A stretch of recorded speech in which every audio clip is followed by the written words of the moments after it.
Што за вас представуваат медиумските слободи и слободата на изразување? Do të filloja nga liria e të shprehut. Më lirisë e kjo që kam përballë me një kolege e cila më interviston në gjuhën maqedonase, ndërsa unë përgjigjem në gjuhën shqipe, nuk ka si ku shko. Liria e të shprehurit gjithsesi që paraqet një nga vlerat më themelore dhe më demokratike të botës, edhe në vendin tonë, për atë demokraci do të thoja për të cilën deri dje disi kemi luftuar për ta pasur, gjithsesi deri në atë nivel që nuk kërcënojmë apo nuk rrezikojmë sigurinë e dikujt tjetër. Liri në besim, liri në të shprehurit, në të shkruarit, fjalën që dëshiron ta thuash, publikime që bëjmë sepse jemi të këtij profesioni që çdo ditë plasojmë informacione, shpërndajmë informacione, gjithsesi duke mos mbajtur anë, do të them, në qoftë se flasim dhe për vendin tonë në një shtet multietnik, duke mos u bazuar të kërcënojmë sigurinë apo të themi që nuk më pëlqen ky besim apo ky nacionalitet. Të gjitha këto përbëjnë lirinë e të shprehurit. Megjithatë, në qoftë se deri dje kemi menduar që liria e të shprehurit në vendin tonë ka qenë disi e kërcënuar, e cenzuruar, sot jam ndër hapa pozitive në këtë drejtim, por akoma ka punë dhe vend për të bërë.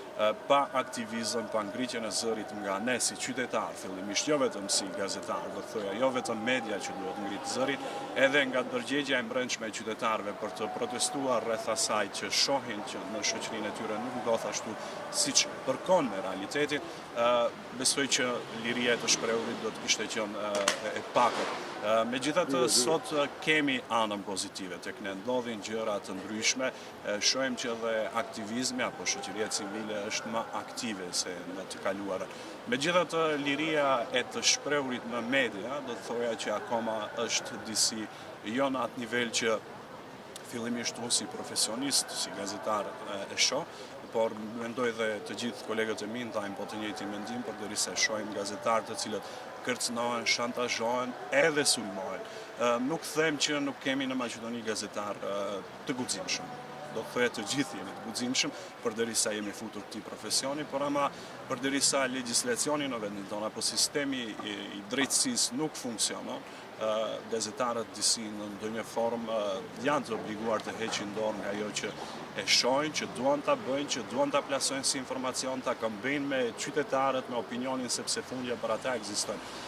Por megjithatë do të thoja nuk të smbrapst asgjë nga ky profesion dhe për të shprehur lirë në media, në qoftë se mendon që mban anën pozitive, i përmbahesh vlerave dhe etikës së profesionit.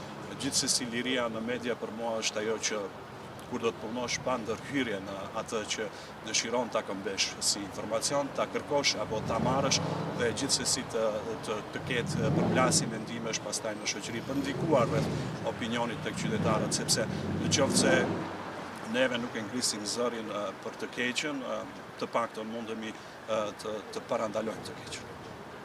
Дали досега како новинар сте се соочиле со притисоци од политички бизнис индри на МОК и како се справувате со истите? Nuk do të thoja që ka pasur kërcënime të nivelit që do të friksonin shumë, por ama kërcënime sigurisht që kemi pasur. Gazetarët të cilët në një farë forme nuk arrin këtu kene të ndikojnë në diskursin politik, ndjehet kjo që ndodh. Megjithatë, në momentin që i prek politikanët ose të pushtetshmit në tel, ka kërcënime. Personalisht flas, ka pasur kërcënime për gjëra të cilat të gjithë i kemi parë në këtë qytet, konkretisht në qytetin e Gostivarit që ndodhin, por ama dikujt nuk i ka pëlqyer që pastaj të plason atë si kronik televizive ose një shkrim gazetaresk që e ke publikuar dikundi. Kërcënime në telefon apo edhe drejt për drejt kur jemi ballafaquar sepse kaq është Gostivari, shihemi shpesh njëri me tjetrin dhe në këto momente duke që ata le të themi më mirë, jo kërcënim, po një paralajmërim, mos e bëj prapë sepse kjo nuk është mirë.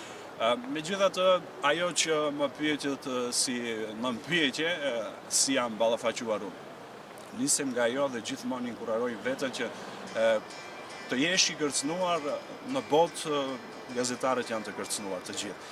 Por ama tek ne disi më duket sikurse edhe vetë gazetarët, disa nga profesioni jonë, sikur u vardisen atyre të pushtetshmeve dhe pastaj ne bijem në sy që jemi tradhtarët apo ata të cilët thonë të kundërtën. Inkurajoj veten, por edhe kolegët e mi, por sidomos profesionistët e ri që do të fillojnë në këtë profesion të mos bien në grac këtë pushtetit. Ata mund të hakmeren një herë. Pushteti atyre është i limituar. Ja, tek ne ndodh 4 vite të jenë. Publiku është gjatë gjithë jetës. Ti je me publiku. Në qoftë se ka arritur qëllimin final, publiku të ndjehet i kënaqur me ato që ke bërë për ata, nuk është i zhgënjur nga ju, nuk ke pse të ndjehesh i kërcënuar dhe në qoftë se i ke finalen ata që dhe ata të mbeten të kënaqur, kjo është ballafaqimi më i drejtë, thoya. Кои са вашите препораки во контекст на подобрување на состојбата со медиумите, па и слободата на медиумите воопшто? Nuk e di në qoftë se duke që në Maqedoni që s'ka liri të medias, unë do të thoja deri diku kemi bërë hapa pozitive, kemi liri të medias, megjithatë duhet një ndërgjegjësim edhe nga vetë drejtuesit e mediave, që mos bien ndesh me ato që ndodh dhe përkon me realitetin, ndërsa nga ana tjetër i fshehim gjërat reale që ndodhin në shoqëri, sepse kjo kërkon biznesi, kërkon politika apo gjëra të ngjashme. Mendoj që një media e lirë do të kishte qenë vetëm në atë moment kur tek ne më përfundimisht nuk do të presim që nga politika të financojnë mediat. Kjo ndoshta ka qenë bara më e rëndë deri dje. Sot gjërat kanë ndryshuar, por gjithsesi që apeli im është leni rehat gazetarët. Nuk na thonë që edhe ne jemi të pushtetshëm. Në qoftë se ata mendojnë që kanë pushtet, dini që edhe gazetarët e kanë pushtetin e tyre. Në qoftë se juve neve nuk na leni rehat, ndoshta mua jo, ndoshta edhe një koleg tjetër në timin, por ne jemi me qindra këtu dhe edhe ne nuk do t'ju lëm juve rehat.